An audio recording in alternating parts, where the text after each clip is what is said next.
Oi pessoal, tudo bem?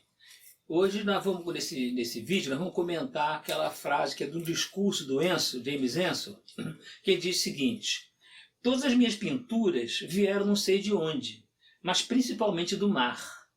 Bom, ele está falando, obviamente, daquilo da motivação, da origem do quadro.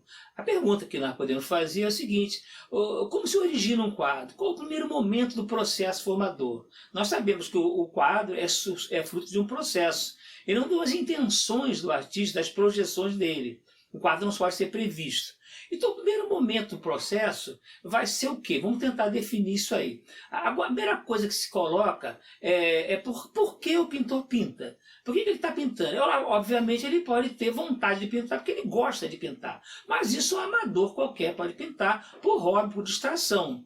Agora, o pintor sério, o pintor que se dedica à pintura, que tem assim, uma atitude assim, uma atitude mais consequente com a pintura, o primeiro ponto que ele tem que se preocupar, ou que deveria se conscientizar, é da motivação. Qual seria a motivação dele? E qual a natureza dessa motivação? Tá? Porque essa motivação vai criar o quê? Vai criar uma relação de participação com aquilo que ele está fazendo. Então, ele não vai ser na participação, quer dizer o seguinte: ele não vai trabalhar como quem está cumprindo uma tarefa, onde ele está de fora e o quadro é como se fosse uma pura realização técnica. Quer dizer, ele sabe onde ele vai e realiza o que ele vai. Já falei isso várias vezes. Agora, essa participação implica numa motivação, implica também numa ligação que o artista tem com os elementos que estão colocados dentro do quadro. Ou seja, o pintor não escolhe qualquer objeto, qualquer tema, qualquer coisa que ele coloque ali na tela. Essas coisas que ele vai selecionar e vai trabalhar com elas seriam coisas que estão no caso, ligadas a ele de alguma maneira. Eles têm que ter uma relação de causalidade com a sensibilidade dele, com a intimidade dele, essa que é o ponto fundamental. Então, imagina, por exemplo, que você tivesse uma foto com um grupo de pessoas, e você olhasse aquela foto e reconhecesse pessoas que são familiares a você. É a tua própria família, amigos teus, ou pessoas que você conhece por aí afora. Então, essas pessoas, esses elementos que estão mais familiares, são os elementos que, no caso, têm alguma relação com você. Os outros são estranhos, são distantes. São pessoas desconhecidas. Então, a mesma coisa aconteceria com o pintor quando ele vai trabalhar com determinados, vamos supor que tem um determinado tema ou determinada situação, que seja. Ele deve, logicamente, escolher ou selecionar ou separar aqueles elementos que têm mais afinidade com ele, que tem mais familiaridade, que tem mais ligação íntima com ele. Então, esses elementos logicamente, eles vão participar, vão se aglutinar, girar em torno de um núcleo motivador ou aglutinador desses elementos. Esses elementos vão ser parte de um contexto que não é um contexto empírico, pura e simplesmente. É por isso que você pode ter elementos assim que são de contraditórios até dentro de um quadro, objetos dentro de um quadro que são contraditórios entre si por algum motivo, mas de qualquer maneira eles devem ser trabalhados a partir de um núcleo aglutinador desses elementos. No caso isso não é simplesmente a questão de escolher um tema, mesmo que seja um tema do agrado do pintor. Não é esse o caso. Mas voltando ao Ensor, o Ensor ele nasceu em Ostende, uma cidade portuária da Bélgica. E ele tinha uma afinidade muito grande com o mar. Ele falou que a origem das pinturas dele vieram principalmente do mar. Agora, é interessante que ele chega a fazer até quase uma declaração de amor ao mar, entendeu? Ele fala muita coisa assim, ele tem uma relação com o mar muito umbilical. Mas é engraçado que os quadros dele normalmente não é que não tenham quadros de mar, de elementos do mar, isso existe. Mas os quadros dele, em princípio, que são mais assim badalados, mais conhecidos, mais marcantes, são quadros que têm muitas máscaras, muitos elementos assim, de certa forma, um pouco fantásticos, por aí afora.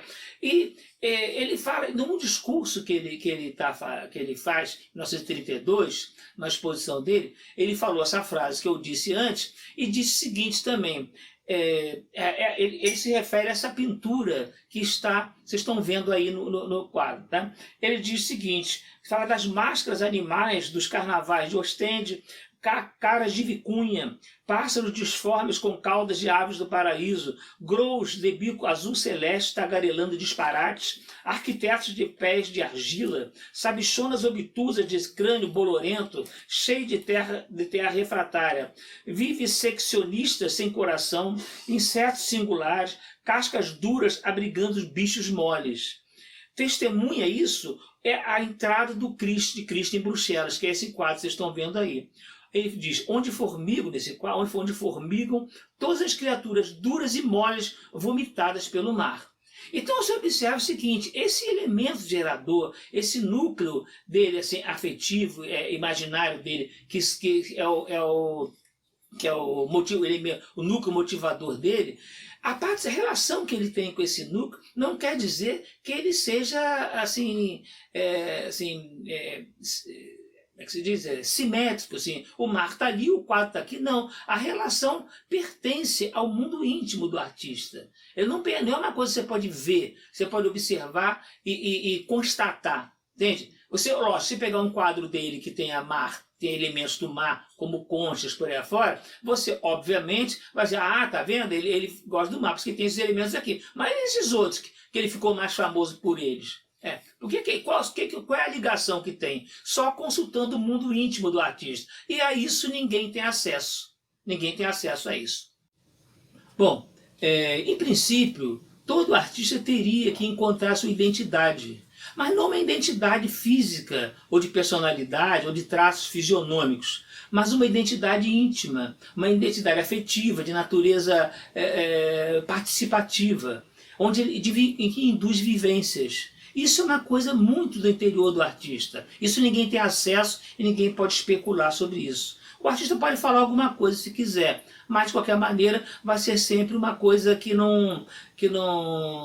ninguém vai ter acesso, e o próprio artista não tem tanta consciência assim disso. Né? Então essas vivências, esse ambiente afetivo do artista, essa intimidade afetiva é que é o elemento fundamental. Esse elemento fundamental, ele gira em torno de se encontrar em torno de uma motivação das vivências próprias do artista. Vamos lembrar o Tolstói, quando ele diz assim uma frase que todo mundo conhece. Se queres ser universal, começa por pintar a tua aldeia.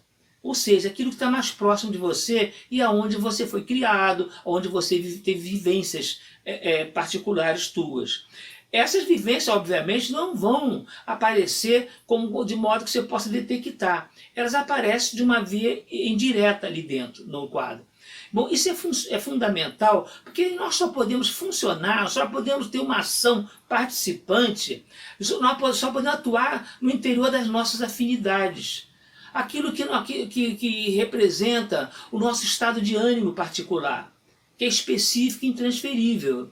Mas por quê? Porque só dessa maneira o artista pode mobilizar o seu mundo íntimo e se tornar participante daquilo que ele realiza. As decisões que você toma num quadro, se eu movo daqui para ali, escolho essa ou aquela cor por aí afora, essas decisões não são de natureza racional, mas de natureza afetiva. Que as pessoas chamam de intuição, por essas palavras, esconde um mundo de coisas. E se reduz sua intuição como se tivesse dito alguma coisa. O artista trabalha por intuição, falou nada. Né? Porque, na verdade, muito mais coisas estão cruzando aí por trás dessa palavra. Né? Então, Essas decisões envolvem a intimidade do artista e numa relação de participação que se dá pela mobilização do seu mundo interno. Bom, a autenticidade, em princípio, não é a originalidade. Se preconiza que o artista tem que ser original, mas original todo mundo é. Ser original em tudo que você faz. Tudo que você faz tem uma particularidade tua. Então não há por que você querer ser original. Original é fácil e você pode projetar o que é ser original. Mas a autenticidade é uma coisa que não se projeta. Ou você é autêntico ou não é. E você não identifica num quadro se o pintor foi autêntico ou não. É difícil identificar isso aí. Entende? Então essa autenticidade, na verdade, é o compromisso fundamental do artista e da criação. E a motivação individual, a relação de participação, essa mobilização íntima, é a condição fundamental dessa autenticidade. Então, esse estado de ânimo que é o pintor elevado constitui a condição fundamental para que o processo criador aconteça. Esse estado de ânimo é que é criativo, ele que é, junto com a consciência do processo, é que vai dar algum resultado ao final do percurso. Né? Vamos lembrar o que o Picasso falou. Quando o quadro está pronto, o artista já saiu dele. Ou seja, o artista estava lá, né? Em princípio é isso. Ele estava lá como? Dessa empatia, dessa relação participativa. Quando o quadro fecha, o artista está fora, ele sai fora. Então o artista já saiu do quadro, já saiu dele, quando ele está pronto. Vamos lembrar uma coisa, deixar claro. Vivenciar o processo não é trabalhar tecnicamente. A vivência do processo, das instâncias do processo, é uma coisa que é inerente à relação participativa nesse processo. E você tem que se repara que eu estou falando de coisas do mundo íntimo do artista. Por isso é difícil explicar. Não há como explicar. Eu estou tentando usar umas palavras aqui que aproximem de uma compreensão do que é o problema. Então, essa relação participativa, de vivência, é que fundamenta a produção formal do artista e que legitima, vamos dizer assim, o trabalho do pintor.